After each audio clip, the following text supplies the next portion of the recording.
what I have to talk about, no, let's just do it. Let's just jump into mailbag.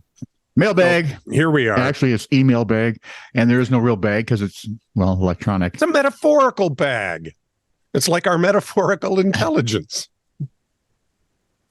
Right? Okay. Okay, let's start with, do we start with me or comments? I don't care. Let's start with you because that way we'll get to the good stuff later. The good news, pleasure. That's very adult. You know the good news, bad news? Maybe the bad news first. Okay. So my adventure in Colorado visiting my brother, Chris, no relation. They let you in without your passport? Yeah, they flew me in just whoosh, just like they knew what they were doing. And at first, everything went off without a hitch. And I figured, I won't take... Which is not good, by the way, if you're driving there with a trailer. Exactly. I didn't take any liquids with me because I was smart. And I didn't take any of my saline solution. That's why you bring the gummies back. Yeah, I was going to say. And I don't need to now. I can buy all the gummies. No, I can buy the gummies here. The only place you'd have trouble with them is actually on the plane. Right. Exactly. Yeah. So that would be interesting to have a federal marshal arrest you at 30,000 feet. The one place in the world where sanity still reigns just a little bit. Okay, I'm just gummying. You can't arrest me. I'm gummying. And soon I'll be naked gummying. That's foreshadowing, by the way. Anyway. Why do I want to gouge my eyes out? I got into the airport and I bought saline solution and they put it in a bag for me. And I bought a snack, and I headed on out, got on the plane, uneventful flight to Denver, got off the plane. Those are the best kind. And it was timing, it was just, man, Chris was there and he said, "Where are you?" I said, "I'm at this door." He goes, "I'm one floor below you." I went, "Oh, okay, my mistake." So I got one floor down. He was right there, jumped in, zoomed off to his place in Fort Collins. Upon removing a fort, do they have like doors and there must have been a fort there at some point. Corporal Agard and there's military. Sergeant O'Rourke. Well, Chris will correct me. He'll tell us what's going on. Captain Palmenter. And Parmenter. And Larry Storch. Who? Captain Canberry. Parmenter. No. It's Parmenter. From F Troop, Parmenter. Yeah. Just remember, the end of the Civil War was near. Yeah, when quite accidentally. Our hero who sneezed. He sneezed, abruptly seized a retreat, which turned into a charge and victory. His Medal of Honor pleased and thrilled his small little family group. And while pinning it on, some blood was shed. And so it was decided he'd command F Troop. That's where Indian fights are colorful sights and no one takes a licking. We're pale stain and red. Pale stain? Pale face and red. What he said are both turned chicken. Chiefy, weefy, wifey. Hakawi. The Hakawi. Yeah. Oh, boy. Yeah. The stereotypes that run across that dog. Agard. Anyway, Google it. Agard and O'Rourke. Yeah. So, did you know that what's her name? Who? The chick that was in love with the love interest. Yeah. Yeah. He was like 17 when she got that job. Holy Pete. I know. Makes some of those scenes now very uncomfortable. Creepy. Yeah. Yep. I think so. Wilton Parmenter. You get over here right now. Yes, Jane. Parmenter? Parmenter. Yes. Parmenter. Getting back to the story. There's a story here? Yeah, there's a story here. So did I drag us off on a tangent? Yes, you did. And you're no gent for doing it. I love those tangents. The tangents. You're an idiot. Anyway. Yeah, but you're here every day, so. So I lose the bag of the stuff I'd bought. Oh, wait, we're back to the airport. Yeah. No, we're at Chris's place now. And that's right. After the airport where you got the bag. And I need to take my contacts out. Yes, you do. And I said, shoot, I don't have any. We're going to have to go over to a drugstore or a gas station or something. I got to get some saline. You always use the high class stuff. It's exactly it. Well, at the gas station, pick up some sushi and roses. Some gas stations you can. I know. In any case, you want to. Why does this eel taste like diesel? In any case, it's the rare diesel eel. That Vin Diesel eel. Everyone will want it. So Chris says, you need saline. Hang on. He opens a door and there's a bunch of bottles in there. You go, here, they send me all this kind of stuff. Here's some saline. I grab the saline and I look at it and it says 100% saline. I went, oh, okay. So it's saline. All right. I'll use this. Yeah. So I took my contacts out, stuck them in there. And then I got dissolve. No. Okay, good. It was saline. No. I spent a day and a half in terrible pain. Why? So you know. You'll find out. Oh, God. Chris sets up an inflatable bed. Raise your hand if you like the F Troop stories better. Yep. Okay, go ahead. And this inflatable bed, the kind that are like 6 or 9 inches deep. Yeah. And I get on it and it's too hard because I'm on a sleep number bed, which is an air-filled bed, and mine's kind of soft. So I take take a lot of the air out of it. So it's saggy and soft and I'm comfy. But these beds are weird because now they wobble around like an unhinged booby. Oh, and we had to do that right after sagging and walking. So every time I turned over, the thing threatened to throw me off. So needless to say, I was titillated, but couldn't sleep. And well, that tends to happen. And Chris, did your wife go with you on this? No, smart woman. It was me and Chris.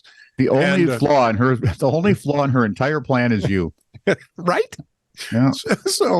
So Chris tells me, Scott, you got 15 minutes before we have to go. Very early in the morning, like 5:45 or something. And I'm kind of going, okay, fine. So I get up and I'm racing to do things and I go throw my lenses in. I go, ooh, they kind of burn a little bit, but they often do when you don't sleep. And you put your lenses in and they just clear up over, 15 minutes. How many fingers? You've got 2. Okay. I was just seeing how far it went. No, it just the pain and discomfort. Was there smoke? And so we're driving. We're not in Fort Collins anymore. We're headed to Cheyenne, Wyoming, which is just down the block. Well, it's 40 minutes away. It's not just down the block. Yeah, but it's about the same distance. So you've got pain in your eyes. Yeah, and I'm driving. Or Chris is driving. He drove up, I drove back. God. But now my nose is starting to run, and it's getting worse. And your eyes are burning. Oh, yeah, and I'm blinking. I'm guessing there are lots of tears to try and wash whatever it is away, and now your nose is running. Well, the tears are coming out my nose. That's how much. Swallow a skunk at some point? I don't. Well, they don't call me Mr. Smelly Pants for nothing. That's true. In any case, we get up to the hospital and Chris needs to get there. So we go up to the waiting room and then they say, you can go down to the commissary and wait for him. I'll call you on your cell when he's out of surgery. And he was having cataract surgery. So I work my way down to the commissary and they have to remove Cadillacs now? Yes, they do. And Nissans, they just leave them.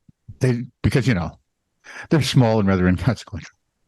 So everywhere you go in this hospital, in this VA hospital, everyone is the friendliest person you've ever met. Everybody says hello and good morning.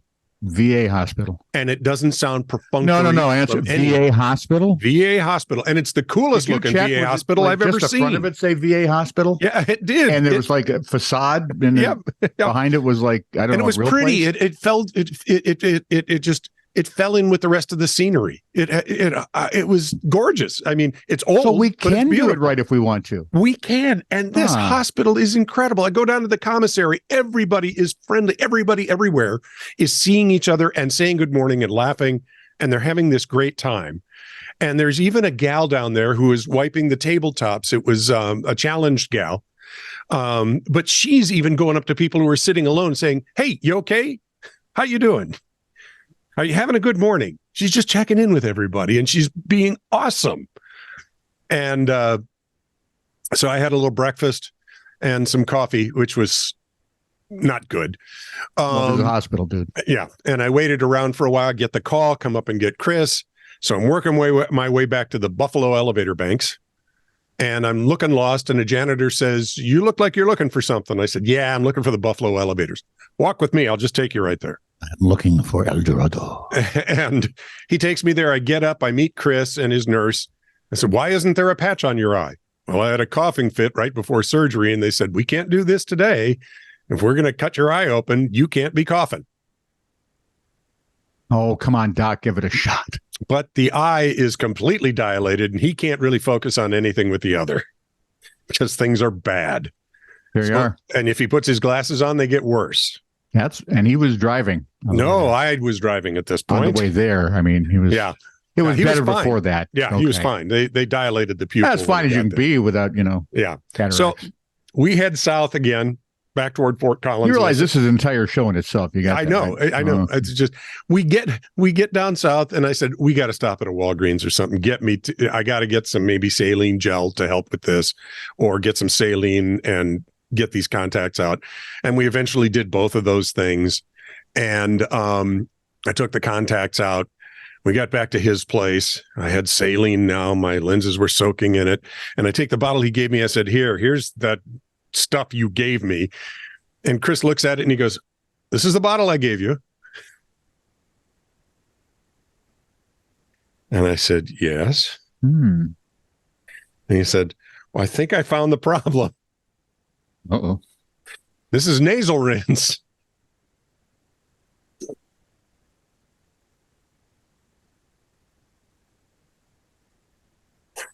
Well, if it's not the problem, it's certainly a lead. Oh boy, had a lot more salt in it. I woke up the next morning with salt crystals in my eyelashes. Your eyes were wanting caramel. Oh, they were pissed at me. Oh, baby.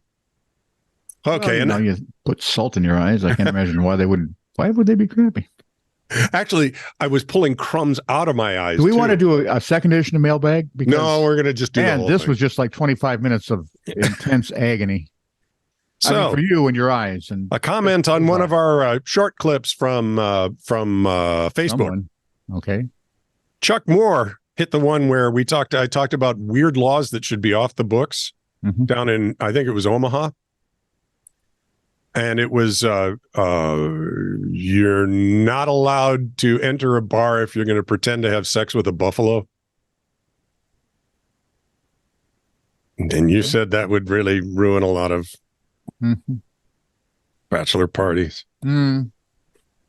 Chuck Moore happened to see it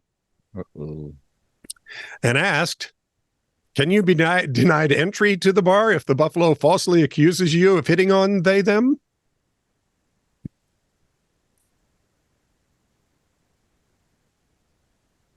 There's one for the arresting officers, I'm thinking. One would imagine. My first thought, just off the top of my head, is why are you bringing a buffalo in the first place? That's exactly. I mean, I've seen the Buffalo Wild Wings commercials. These are not animals you want in a bar. They're overbearing. They sing loud, and the wings get in the way. By the way, did you see that story on the smoking gun today in your research? This is a little foreshadowing. Shadow forth. Okay. Well, I'm not. That's all I'm going to say about it. From This Is True Really News, episode 733. You were telling a story about in France of a lady with some frogs where they had to come and take her frogs away. And she said, "Go ahead. They're not my frogs. They're squatters." My brother, Chris Combs, no relation. That bastard says, "Interesting. The French trying to catch frogs?" Seems counterproductive, I know. Yeah, they should just swing their arms, grab anything that croaks, or doesn't for that matter. No, I think it's more of a reference to the derogatory term used around World War II. Oh, that. Yeah. There we go. You'd have to Google it, although Google probably can't print it because it's a derogatory term. Yeah, you could Bing it. From This Is True Really News, episode 738. From our man in Liverpool, Patrick Reed. Vladdy. On that episode, I was having a hard time talking. I couldn't finish phrases, as you'll recall. Yes, on that episode. Well, that one was particularly bad. Yes, that one was particularly bad. Scott, Were you talking in predictive text today? Or were you simply channeling Joe Biden? Oh. See, I thought you're just trying to give Tolkien a run for his money, but I never considered the others. With all those words. So I